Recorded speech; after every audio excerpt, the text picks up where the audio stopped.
Hi everyone, I am freshly back from CPAC, which is, an event I never thought in my lifetime I would go to. And yes, I am planning on writing an article about my experience there. But before I do that, I wanted to make more of a fun video responding to a response article that this dude Frank wrote in response to my Trump rally article. And the reason I want to do this is because Frank has brought up, let's just say, some misperceptions that people have that I've just heard about over and over and over again. So this video is not about picking on Frank and his article. It is about making sure I'm very clear about the experience that I had and, making sure my story is out there in the way that I intended, because a whole lot of people are trying to put their own spin on it. And it's my story, so I'll tell it the way I want to. So we're going to use Frank's article as a way to do that. A Democrat drinks some Trump Kool-Aid. First of all, the title, I have not said I'm voting for Donald Trump. The only thing that I have said is that if Mike Bloomberg gets the Democratic nomination, I will 100% vote for Donald Trump out of sheer, unadulterated spite. But that is more a reflection of my hatred for Mike Bloomberg and my resentment of the Democratic Party having 4 flippin' years to pick out a viable contender that has nice moderate approaches. If you can't get that done in 4 years, I just don't know what to tell you. And Mike goddamn Bloomberg, of all people, no. So that is the only reason that I have said that I would vote for Trump so far. The truth is, I haven't drunk any of Trump's Kool-Aid. Just because I say Trump supporters are not Nazis does not mean I'm wearing a MAGA hat. For crying out loud, man. Borisenko was a strong New Hampshire Democrat for 20 years. Well, in fact, the first 10 of those years I lived in Vermont. I didn't live in New Hampshire. So I've been a strong New Hampshire Democrat for 9 years until I left the party, 2 weeks ago. Considered Trump supporters all racist, horrible, yes, even deplorable, as Trump himself. Yes, that's very true. And not entirely true, though. I didn't necessarily consider all Trump supporters to be overtly racist. My thought was they're supporting racism. They don't have any problem with the racist things Trump has said and done. And now I know, because I've looked at broader context, that Trump, the way the media has spun the situation is not altogether accurate. And I think, Trump is a man of his time, as we all are. I think there are probably some underlying prejudices that he does have. I think that's true of most people who were raised in that era. But, I don't believe he is as overtly racist as the media portrays him as, and you have to watch the clips in their full context to really understand why. So, but minimally at this time, I thought, if you support Trump, you support racism at the very least, and I wasn't okay with that. But now, writing on Medium.com, she's almost reversed that view, calling Democrats out of touch and headed for an ass-kicking. Okay, listen. I don't think I reversed, I reversed view in that I now no longer believe that most Trump supporters are racist or supporting racism. I reversed view on that, but, saying that I think the Democrats are out of touch and headed for an ass-kicking is not the polar opposite of saying Trump supporters are not inherently Nazis. Those are apples and oranges, man. You're not comparing the same thing.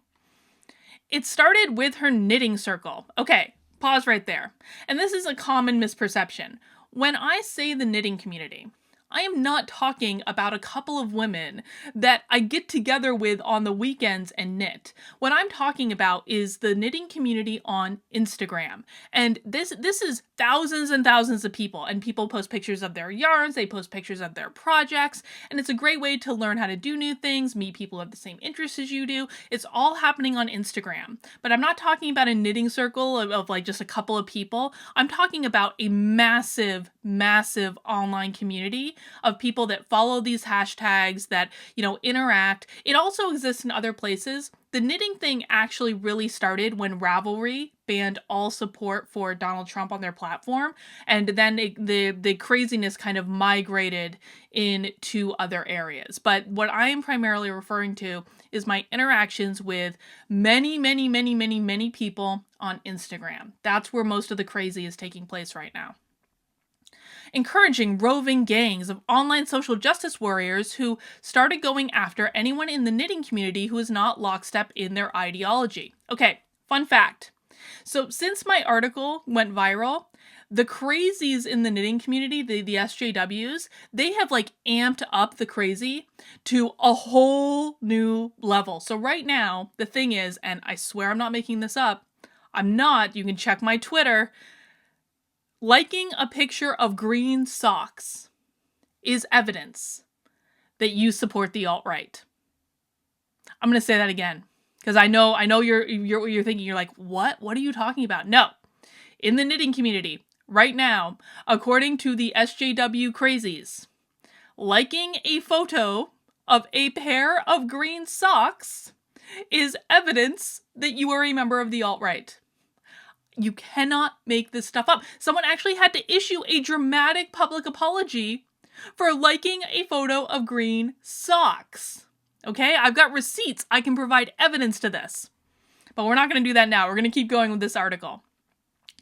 A wave of viciousness prompting her effort to escape her echo chamber and actually listen to Trump fans. No, I did not start off listening to Trump fans. The very first person I started off with was Ben Shapiro. And that started because my husband and I don't really talk politics that much, honestly. Like, we haven't in the course of our entire marriage. But my husband was like, Carlin, you should go watch Ben Shapiro. You'd like Ben Shapiro. And I said, Victor, I'm not watching Ben Shapiro. Ben Shapiro is Satan. And he was like, okay, because he's like, my husband never pushes. But I did eventually acquiesce and listen to him. And I watched some Ben Shapiro talks on YouTube. Now, Ben Shapiro is not a fan of Trump. He likes some of the things that Trump does because he's like a conservative dude. But he's not a Trump fan. He's not like Trump, rah, rah, rah. Come on, man. Like, we gotta, like, facts matter, people. I mean, come on. He wasn't the only one I listened to. It was kind of like, he was like the first step. It was like, that is what opened up the whole thing. She found they weren't bad people, not racists or Nazis, and could justify their opinions using arguments in contrast to the left shouting and ranting. She says it's driving other Democrats to leave the party. Yes, it is. Look at the walkaway campaign, for crying out loud. There are so many moderate Democrats that I'm telling you guys, I just got back from CPAC. And I'll write about this in my article, but what people are talking about at CPAC, in probably the most conservative thing that you could possibly go to, I swear, like 75% of the conversation is around individual liberties, protecting our freedoms, making sure our rights are protected. That's what they're talking about. If you don't think that moderates are going to look at the Democrats on one hand who are acting like crazy people, and the Republicans who have, I think, inadvertently created a much bigger tent in the era of Donald Trump, and say, you know what, like, I may not agree with everything on the Republican side, but y'all acting crazy. If you don't think that's going to happen, you wait to see what's going to happen in November.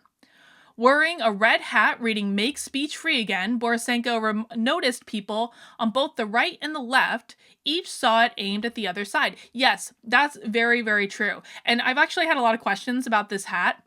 eBay, people. eBay. Literally, what I did is I Googled Make Speech Free Again, and this hat popped right up, and it was that beautiful shade of red. I was like, this is perfect.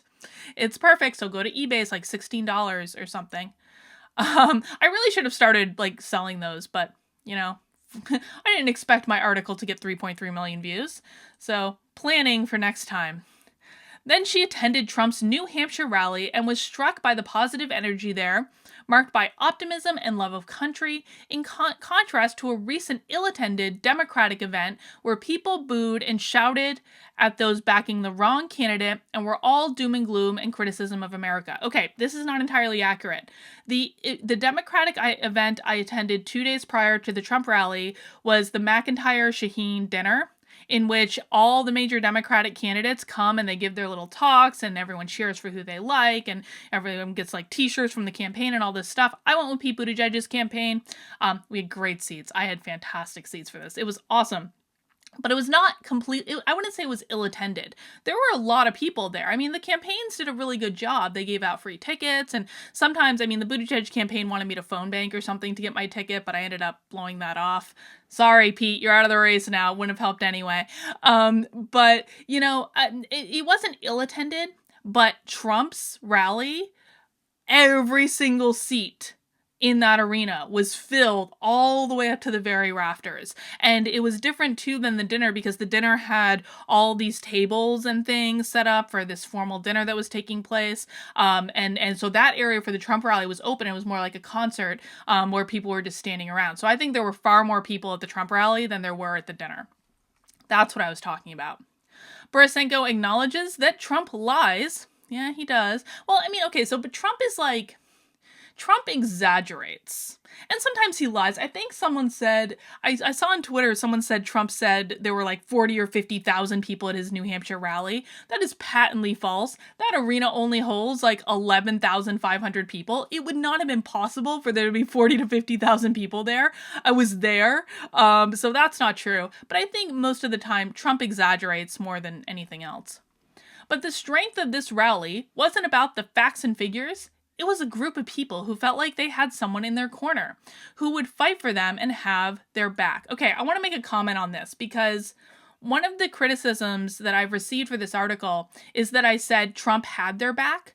No, I didn't say that. I said that they perceived that he had their back. They felt like this is someone who's in their corner. That emotional connection is what's the important thing. Like, people have criticized me for not providing facts and figures about all the reasons why Trump doesn't have their back. That's not my job, man. That's not my job. That's not even the point I was trying to make. I was trying to make the point that they have this emotional connection to Donald Trump. They're completely in sync with this guy. They are loyal, and they are not going anywhere. She concludes, most people on both sides are good, decent human beings who want the best for their country and have dramatic disagreements on how to get there. But until we start seeing each other as human beings, there will be no bridging the divide. Borisenko voted in the New Hampshire primary for Pete Buttigieg and then changed her registration to independent. All right. Okay, now let's get into his criticism. I think I'm gonna address the changing my registration thing in a second.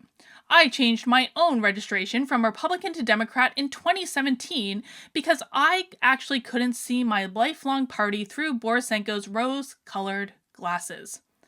Do my glasses look rose-colored? I mean, they're actually rose on the outside, but the lenses are clear, man. I can see. All right, so let's address my party registration change, because this is actually a question that's come up a lot. Like, why did I vote for Pete Buttigieg in the New Hampshire primary if I was going to support Trump? Number one, I never said I was going to support Trump.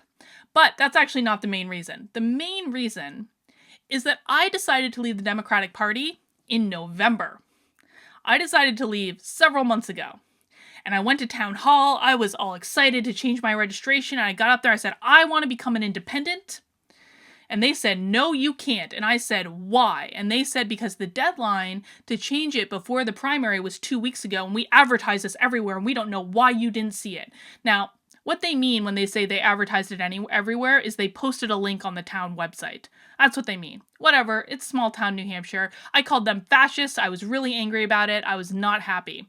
So I was not allowed by the state of New Hampshire to change my voter registration prior to the Democratic primary. So I had to vote in the Democratic primary as a result of that. That's why I voted in the Democratic primary. And listen, I mean, come on. Like, this year anyway, like, me voting in the Republican primary, Trump, that was a walk in the park for him to get, get like 100,000 votes, basically not running completely unopposed, but pretty much unopposed. Like, it just wouldn't have been any fun for me to vote in the Republican primary. So I'm kind of glad I was forced into that corner. I had to make a decision on the Democratic side. 2 days later, I changed my registration to independent. And now for the next primary, when I go in and vote, I'm just going to have to declare for one of the two parties so I can vote in whichever one I want. So staying independent for right now. But I mean, through rose-colored glasses, I didn't write anything in the article to indicate I was becoming a Republican. Like, let's be very clear about that. I did not become a Republican. In fact, in my article, I said I have issues with the extremes on both sides. And honestly, I think the two parties are more alike than they think. They're more like each other than they give themselves credit for. So I take dramatic issue with the rose-colored glasses. Yes, there are honest disagreements about America's direction, yet honesty is not the hallmark of today's republicanism. It's not the hallmark of today's democraticism either. At the top of it, it's disingenuous to the core, epitomized by weaponizing phony concerns about election fraud to block citizens from voting. Like, can we just talk about voter ID for a second? I don't understand what is so difficult about having an ID when you go to vote. I don't understand that. It just makes no godly sense to me. People have to have IDs for basically everything. And I think in the state of New Hampshire, I think you can even like affirm that you are who you say you are, even if you don't have your ID. So I just don't think that this is it's not that big of a thing. And talk about weaponizing things. The Democratic Party has completely weaponized coronavirus. At this point, they are completely weaponizing it for political gain. So do not look me in the face and tell me that the Democrats are just high and mighty and they never do anything bad, like sham impeachment hearings in which they don't charge Trump with real crimes and they would never politicize anything. Please. There's a reason that I'm not a member of a party right now, for a reason. Y'all insane on both sides. Stop it. Become adults. Like, let's have some facilitated conversations here. I'll do this. I'll set this up, man, because y'all need to learn. We all need to go back to kindergarten and learn how to talk to each other again. It's crazy. Borisenko is right that most rank-and-file people are not bad. Well, we can agree on that. But unfortunately, they've been sucked into a cult of followership that is, for someone, very bad indeed. Trump supporters are not a cult, guys. They're not a cult. We have got to stop saying that. Because, they have all sorts of disagreements. Listen, again, I literally just got back from CPAC yesterday. They don't agree on everything. They don't even agree with Trump a lot of the times. It's not the point. People who are in cults don't question their leaders. They don't. Go try talking to a Republican. Actually talking to them. Not trying to convince them that Trump is bad. Like, put that aside for a second. Go have a conversation about what they believe and why they believe it. They're not in a cult. They're not brainwashed. In fact, I look at the Democrats and I see Democrats acting far more like with groupthink than I do on the Republican side. It's crazy. Seeing Trump as speaking for them, having their backs, would be quite understandable if there were any reality to it. Well, they see the world differently. But it's all about a big con. Everything about Trump and his presidency is bullshit. The only back he has is his own. I don't know, man. His supporters seem pretty happy with him. They're happy with the things he's doing. They like the things he's doing. They see him as fulfilling on promises. And I think it would be a much better use of your energy to go talk to them like I did as a liberal spending 4 days at flippin' CPAC and talk about why they see it like that instead of telling them you're wrong. You're in a cult. Does anyone ever respond to being told they're in a cult? Come on, it just makes no sense. And as for the country's direction, while we've all had policy disagreements, this is about America's character. Respect for truth, facts, and reasons. When that goes, everything else goes. Humankind has made great progress from a dog-eat-dog world. America has a huge role in the vanguard of that progress, but Trump is a Mr. Dog-Eat-Dog. You know what I find so ironic about this? And this is true of all the different comments I've received on this post. Where's his evidence? What evidence is this guy providing to back up his claims? He's giving opinion just as much as I gave opinion. And it's fine to hold that opinion like you do you, man. But don't vilify me for not providing evidence when you yourself cannot meet that standard in your blog post. I enrolled Democrat to combat what, for years, has excoriated the left for that Borisenko writes about. I don't know what that sentence means. The mindset of totalitarian intolerance. The insistence on ideological purity without any deviation delegitimized, punished. Frank, man, you gotta give this article a copy edit because I really don't understand what you're saying here. Long seen on liberal campuses, it's metastasizing in our wider political culture. Okay, so it sounds like we might agree on cancel culture then. Some Sanders fans are mere starry-eyed idealists. No, Sanders' support comes from mostly young people who have not yet learned what it means to pay taxes.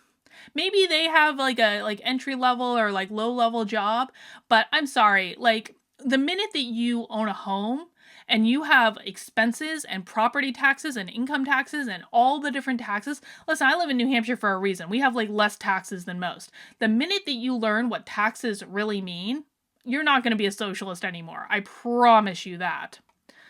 But too many are hard left, latter day Torah, I don't know what that word is, lusting for the new Inquisition to burn the heretics. Yep. These are the hateful voices that so repel Borisenko. Supporters of Biden or Buttigieg are not like this. Yeah, we can agree on that one, Frank. But Borisenko is wrong in seeing the problem only on the left. I specifically said in my article, I have issues with extremes on both sides. I specifically said it. The problem, though, is that cancel culture, this nonsense, that's coming from the left. What side is Antifa on? Antifa is on the left. It is not coming from the right. It is coming from the left, for crying out loud. Certainly, there's Republican intolerance for anyone not a loyal Trump sucker. That's not true. And meantime, he's not only whipped up a deranged hatred for Democrats, it's mainly based on lies. I was no Hillary fan, but her demonization bore no relation to reality. At least Democrats' hatred for Trump is grounded in what he actually does. No, it's not. No, it's not. It's in what you think he does. It's in how the media portrays what he does. And the media is taking so much out of context.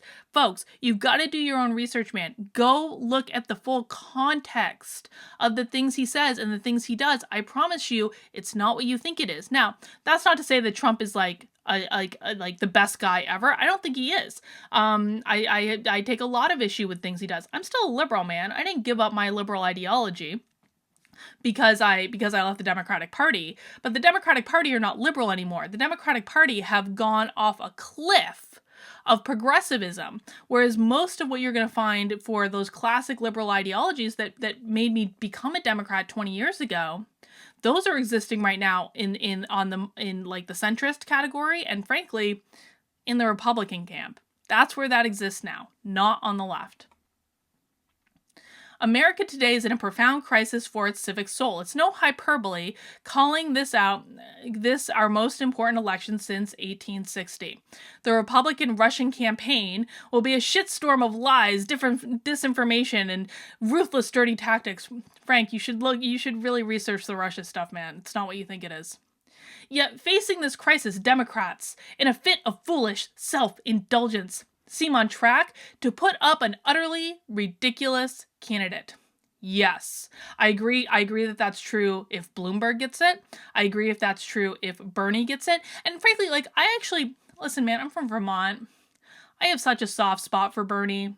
I have literally never known a time in my life when I haven't seen Bernie as like a part of like public life and in public service. I have a real soft spot for him.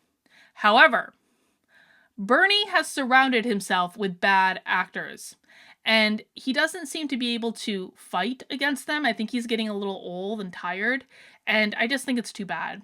I really do. And so my issue with Bernie is not only that he's a socialist and I really don't want my taxes to go through the roof, it's also that I just think he's surrounded himself with bad actors on his campaign, and people take their campaign members to the White House with them. I would be terrified if the people running Bernie's campaign made it to the White House. That's just the way I see it. And I think this is true of Biden, too. Listen, Buttigieg just dropped out of the race. It seems like he's probably going to endorse Biden. There's something seriously wrong with Biden, guys. Like, can we just talk about that for a second? Strategically, there's something like seriously wrong with him. I've seen Biden in person several times now since he was running around New Hampshire. Every single time I've seen him, he slurs his words, he forgets things, and he doesn't make coherent sense. And I don't think that's exclusive to his trips to New Hampshire. And I have a soft spot for Biden too. I love Biden. I think Biden's great. I think Biden would have been great 4 years ago. But something has happened. He's not well. And yeah, I'm just going to end it there, I guess. Sanders' niece does. Fancy he'll energize many new voters? Maybe so. But such polarizing extremist candidates energize even greater numbers to show up to vote against them. Yes, exactly. America is not going to elect a socialist. I mean, come on. You say you want a revolution? Thomas Friedman wrote, I'll show you a revolution. 4 more years of Trump. America will be irretrievably transformed. I don't believe that's true. I don't believe that people can't bear this out with facts is the problem. Like, show me how Trump has irretrievably transformed America. You probably can't do it. Use facts. Come on. What we absolutely don't need in November is a Goddard demagogue, I'm not exactly sure what that word is, between two opposing revolutions. Instead, a return to decency, honesty, sobriety, sanity. And listen, that's what I wanted too, man. I wanted a nice little moderate, and then the Democrats pulled that dream away from me. They pulled it away. There is no more moderate candidate that I would vote for in the race. Because I'm not voting for Amy Klobuchar. Amy Klobuchar is a bully. I've spent my career fighting against workplace bullying. No go. For 2 centuries, we've progressed greatly in making life fairer and better for more and more people. We need not revolution to resume that incremental humanistic evolution. Unfortunately, that's not what Bernie's about.